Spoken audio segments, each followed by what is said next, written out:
Hi hello welcome to our channel. This is Sara Jaffy channel. உங்கள் வீட்டில் rice and palm oil என்ன இருக்கா இப்படி நம்ம யூஸ் பண்ணி அதை நம்ம யூஸ் பண்ணிக்கலாம். ஏன்னா சிலர் வாங்கிட்டு யூஸே இல்லாமல் வெளியே கொடுப்பீங்க, சிலர் வேணாம் அப்படின்னு யோசிச்சுட்டு வாங்காமல் இருப்பீங்க. வாங்கி இப்படியும் யூஸ் பண்ணலாம். வாங்க பார்க்கலாம். எண்ணெய் நல்லா ஹீட் பண்ணிக்கலாம். கடாய் எடுத்து ஃபஸ்ட்டு ஹீட் பண்ணிக்கலாம். என்னோடய சேனலை நீங்கள் சப்ஸ்கிரைப் பண்ணலன்னா சப்ஸ்கிரைப் பண்ணுங்கள். பக்கத்தில் இருக்க பெல் ஐக்கனை கிளிக் பண்ணுங்கள். நான் போடுற வீடியோஸில் அப்போ தான் உங்களுக்கு நோட்டிஃபிகேஷன்ஸாக வரும். இப்போ நம்ம எண்ணெயை ஹீட் பண்ணுறதுக்கு ஊற்றிட்டு இஞ்சி எடுத்துக்கோங்க. இஞ்சி தோலை பீல் பண்ணிக்கோங்க. தோல் உரித்ததுக்கப்புறம் நல்லா தட்டிக்கோங்க. தோல் நல்லா பீல் பண்ணதுக்கப்புறம் இடுக்கி வச்சு நல்லா இடிச்சுக்கலாம். இடிச்சுட்டு இப்போது நம்ம எண்ணெயில் போடலாம். எண்ணெயில் போட்டு இது நல்லா பொரியட்டும். ஏன் நம்ம இப்படி பண்ணுறோம்னா, சிலருக்கு பாமாயில் ஒத்துக்காது. அதுவும் இப்போ நம்ம பூண்டு எடுத்துக்கலாம். ஒரு பல் பூண்டு எடுத்துகிட்டு நல்லா தட்டிக்கோங்க. தட்டினா ஆட்டோமேட்டிக்காக தோல் உறிஞ்சிரும். நம்மளுக்கு வெறும் பூண்டு மட்டும் தோல் உறிஞ்சு பூண்டு மட்டும் கிடைக்கும். ஈஸியாக இருக்கும். இந்த பூண்டு நம்ம போட்டுக்கலாம். ஒரு 10 பூண்டு இருக்கும். அதில் ஒரு பல்லில் ஒரு 10 பூண்டு இருக்கும்.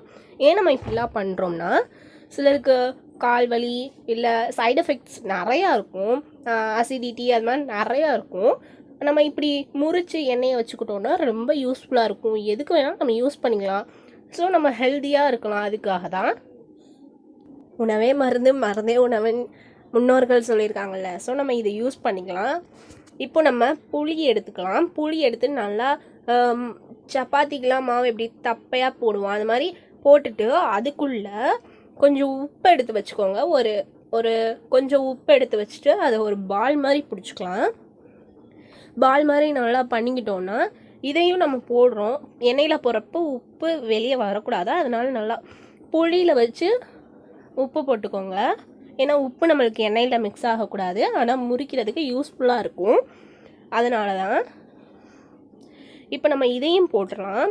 இப்படிலாம் பண்ணுறதுனால எவ்வளோ நம்மளுக்கு டேஞ்சர் இருக்கோ அதெல்லாம் நம்மளுக்கு இதை பண்ணுறதுனால நம்மளுக்கு அப்படியே குறைஞ்சிரும்.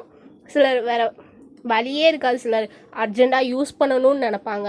அப்போங்க என்ன பண்ணுறதுனே தெரியாது. அதனால் இப்படி பண்ணுங்கள். என்னோடய சேனலை நீங்கள் எப்போ தான் ஃபஸ்ட் டைம் பார்க்குறீங்கன்னா சப்ஸ்கிரைப் பண்ணுங்கள். பக்கத்தில் இருக்க பெல் ஐக்கானை கிளிக் பண்ணுங்கள். அப்போ தான் நான் போடுற வீடியோஸ் உங்களுக்கு நோட்டிஃபிகேஷன்ஸாக வரும். இப்போது அவ்வளோதாங்க. ரொம்ப ஈஸியாக ஒரு வேஸ்ட்டாக போகிற ஐட்டமாக மாறிடாமல் யூஸ்ஃபுல்லாக நம்ம மாற்றிக்கிறதுக்கு ஈஸியான வழி அவ்வளோதாங்க.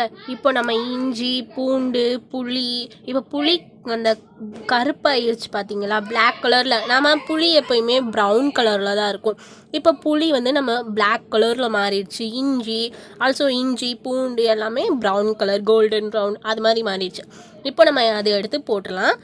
வெளியே போட்டுருங்க. அப்புறமேட்டுக்கு ஹீட்டான எண்ணெயை எடுத்து நம்ம கன்வே பண்ணிக்கலாம். அது சில்வராக தான் இருக்கணும். ஏன்னா பிளாஸ்டிக் ஐட்டம்ஸாக இருந்தால் அது உருகிடும்.